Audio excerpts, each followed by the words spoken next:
বাংলাদেশ জুড়ে ঈদ পরবর্তী ঈদ আনন্দ উদযাপনের বিভিন্ন ধরনের আয়োজনে ব্যস্ত হয়ে পড়েছেন প্রবাসী বাংলাদেশি।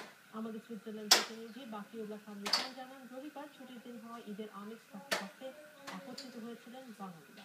স্থানীয় কমিউনিটি সেন্টারে ঘরোয়াভাবে আয়োজিত এই অনুষ্ঠানে বিভিন্ন এলাকা থেকে আসেন অনেকেই আত্মীয় পরিজন নিয়ে।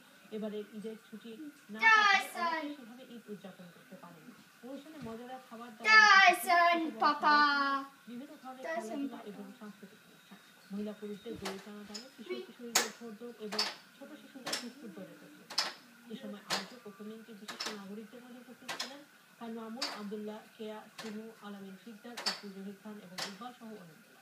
বাঙালি কমিউনিটির একত্রীকরণ ও পারস্পরিক সহযোগিতা বৃদ্ধি ও নতুন প্রজন্মকে একই মেলবন্ধনে আবদ্ধ রাখতে ভবিষ্যতেও এই ধরনের অনুষ্ঠান আরো বেশি করে আয়োজন করার আশাবাদ ব্যক্ত করেন নজরদার।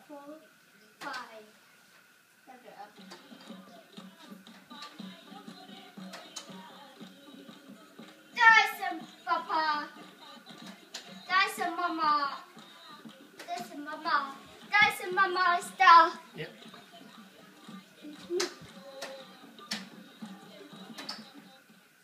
এবং এই সুন্দর অনুষ্ঠান যারা আয়োজন করছেন তাদেরকে ধন্যবাদ।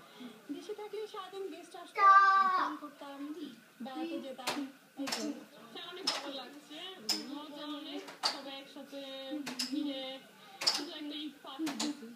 আমাদের বাচ্চাদেরকে একটু, আমাদের নতুন প্রজন্মকে আমাদের এই কালচারগুলো শেখানো, আমাদের এই চেষ্টা সবসময়, এবং খুব ভালো লাগলো।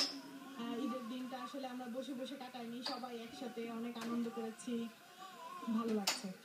ফ্যামিলি এখানে সবাই একসাথে আনন্দ ভাগ করলো, এভাবেই কাটলো আমাদের সবারই।